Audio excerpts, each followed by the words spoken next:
Hi friends, స్వాగతం మా ఛానల్కి. మీరు ఈ వీడియో చూస్తున్నారంటే ఆంధ్రప్రదేశ్ రాజకీయాలు, వివాదాస్పద సంఘటనలు లేదా రాజకీయ నాయకుల జీవితంలోని ఆసక్తికరమైన అంశాలపై మీకు ఆసక్తి ఉందని అర్థం. నీవు నీ హాట్ కాఫీ తీసుకుని సోఫాలో కూర్చున్నావా? అయితే రెడీగా ఉండు, ఎందుకంటే ఈరోజు మనం మాట్లాడబోతున్నది ఆంధ్రప్రదేశ్ రాజకీయ చరిత్రలో ఒక సంచలనాత్మక అంశం గురించి. నారా చంద్రబాబు నాయుడు గారి రాజకీయ జీవితంలోని వివాదాస్పద క్యాష్ ఫర్వర్డ్ కుంభకోణం గురించి. ఈ కుంభకోణం ఎందుకు ఇంత పెద్ద సంచలనం సృష్టించింది? దీని వెనుక ఏం జరిగింది? చంద్రబాబు గారి ఇమేజ్పై దీని ప్రభావమేమిటి అని ఈ వీడియోలో వివరంగా తెలుసుకుందాం. So let's dive in.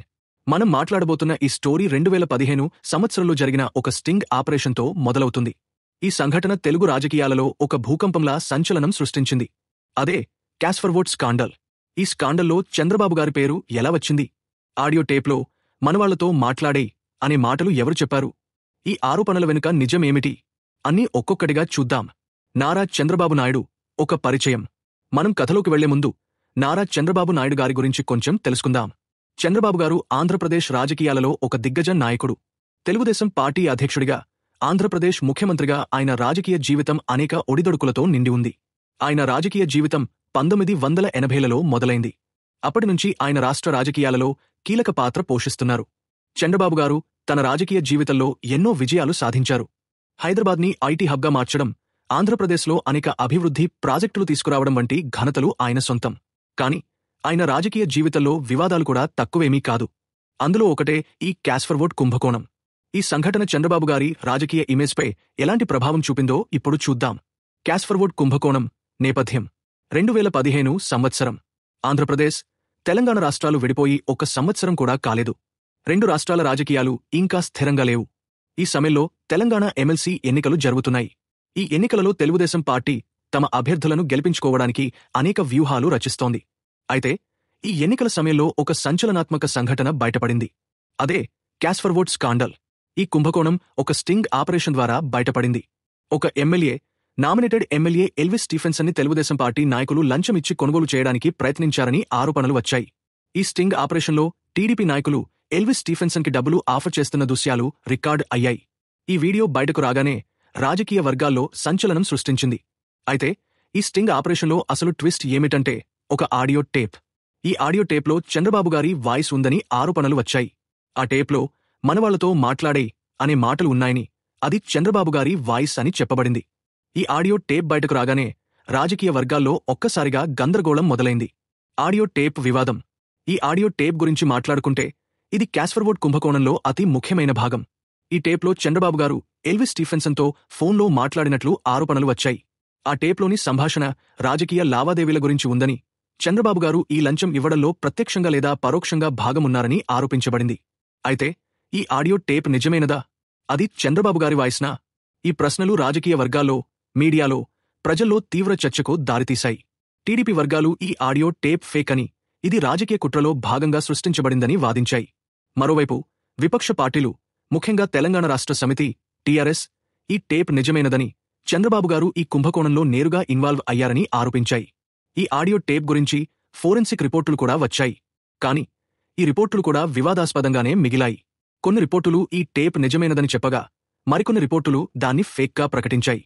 ఈ గందరగోళంలో నిజమేమిటో ఎవరికీ స్పష్టంగా తెలియలేదు. రాజకీయ పరిణామాలు. ఈ కుంభకోణం బయటపడిన తర్వాత రాజకీయ వర్గాల్లో తీవ్ర చర్చ మొదలైంది. తెలంగాణ ప్రభుత్వం ఈ కేసును సీరియస్గా తీసుకుంది. చంద్రబాబు గారిపై కేసు నమోదు చేయబడింది. అంతేకాదు, ఈ కేసులో ఇన్వాల్వ్ అయిన టీడీపీ నాయకులపై కూడా చర్యలు తీసుకోబడ్డాయి. ఈ సంఘటన తెలంగాణ, ఆంధ్రప్రదేశ్ రాష్ట్రాల మధ్య రాజకీయ ఉద్రిక్తతలను మరింత పెంచింది.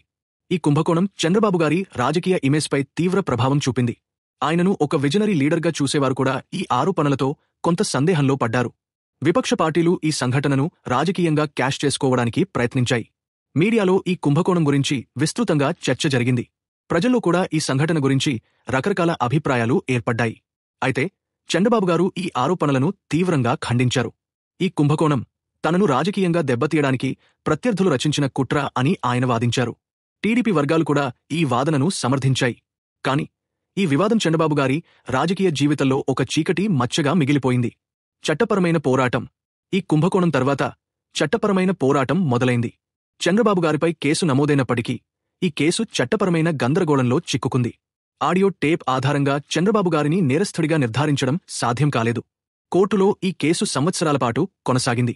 అయితే ఈ కేసులో చంద్రబాబు గారికి ఎలాంటి శిక్ష పడలేదు. ఈ కేసు చట్టపరమైన గందరగోళంలో చిక్కుకోవడంతో ఈ కుంభకోణం గురించి ప్రజల దృష్టి క్రమంగా తగ్గిపోయింది. కాని ఈ సంఘటన చంద్రబాబు గారి రాజకీయ జీవితంలో ఒక ముఖ్యమైన అధ్యాయంగా మిగిలిపోయింది. ప్రజల అభిప్రాయం. ఈ కుంభకోణం గురించి ప్రజల్లో రకరకాల అభిప్రాయాలు ఏర్పడ్డాయి. కొందరు చంద్రబాబు గారిని ఈ కుంభకోణంలో నేరస్థుడిగా చూశారు. మరికొందరు ఈ సంఘటనను రాజకీయ కుట్రగా భావించారు. చంద్రబాబు గారి అభిమానులు ఆయనను సమర్థించారు. విపక్ష పార్టీల అభిమానులు ఈ సంఘటనను ఆయనపై దాడి చేయడానికి ఉపయోగించారు. సోషల్ మీడియాలో కూడా ఈ కుంభకోణం గురించి విస్తృతంగా చర్చ జరిగింది. ట్విట్టర్, ఫేస్బుక్, యూట్యూబ్ వంటి ప్లాట్ఫామ్లలో ఈ సంఘటన గురించి అనేక వీడియోలు, పోస్టులు వైరల్ అయ్యాయి. ఈ సంఘటన రాజకీయ నాయకులు, మీడియా, ప్రజల మధ్య ఒక తీవ్రమైన చర్చకు దారితీసింది. చంద్రబాబు గారి రాజకీయ ఇమేజ్పై ప్రభావం. ఈ కుంభకోణం చంద్రబాబు గారి రాజకీయ ఇమేజ్పై గణనీయమైన ప్రభావం చూపింది. ఆయనను ఒక విజనరీ లీడర్గా, ఐటీ రంగంలో ఆంధ్రప్రదేశ్ని అగ్రగామిగా నిలబెట్టిన నాయకుడిగా చూసేవారు ఈ ఆరోపణలతో కొంత నిరాశకు గురయ్యారు. అయితే ఆయన అభిమానులు ఈ ఆరోపణలను రాజకీయ కుట్రగా భావించి ఆయనకు మద్దతు ఇచ్చారు. ఈ సంఘటన తర్వాత కూడా చంద్రబాబు గారు తమ రాజకీయ జీవితంలో ఎన్నో విజయాలు సాధించారు. 2015 తర్వాత కూడా ఆయన ఆంధ్రప్రదేశ్ ముఖ్యమంత్రిగా కొనసాగారు. అయితే ఈ కుంభకోణం ఆయన రాజకీయ జీవితంలో ఒక చీకటి మచ్చగా మిగిలిపోయింది. నీతి పాఠం. ఈ కుంభకోణం మనకు ఒక ముఖ్యమైన నీతి పాఠాన్ని బోధిస్తుంది. రాజకీయాలు ఎంత గందరగోళంగా ఉంటాయో, అందులో నిజం, అబద్ధం గుర్తించడం ఎంత కష్టమో ఈ సంఘటన మనకు చెబుతుంది. రాజకీయ నాయకులు తమ ఇమేజ్ని కాపాడుకోవడం ఎంత ముఖ్యమో, అదే సమయంలో ప్రజలకు నిజం తెలియాలనే ఆసక్తి ఎంత ఎక్కువగా ఉంటుందో ఈ సంఘటన మనకు చూపిస్తుంది. ఓట్రో. ఫ్రెండ్స్, ఇది నారా చంద్రబాబు నాయుడు గారి రాజకీయ జీవితంలోని క్యాష్ఫర్వర్డ్ కుంభకోణం గురించిన కథ. ఈ సంఘటన గురించి మీ అభిప్రాయమేమిటి? ఈ ఆడియో టేప్ నిజమైనదని మీరు భావిస్తారా? లేదా ఇది రాజకీయ కుట్ర అని అనుకుంటారా? కామెంట్స్లో మీ అభిప్రాయాలను తప్పక తెలియజేయండి. మీకు ఈ వీడియో నచ్చినట్లయితే లైక్ చేయండి, షేర్ చేయండి, మా ఛానల్ని సబ్స్క్రైబ్ చేయండి. బెల్ ఐకాన్ని క్లిక్ చేయడం మర్చిపోవద్దు. తద్వారా మా కొత్త వీడియోల నోటిఫికేషన్స్ మీకు వస్తాయి. ఇలాంటి ఆసక్తికరమైన వీడియోల కోసం మా ఛానల్ని ఫాలో చేయండి. నీవు నీ కాఫీ కప్పు ఖాళీ అయిందా? అయితే ఇంకొంత కాఫీ తాగు, మరో వీడియో చూడు. Thanks for watching. నెక్స్ట్ వీడియోలో సీ యూ.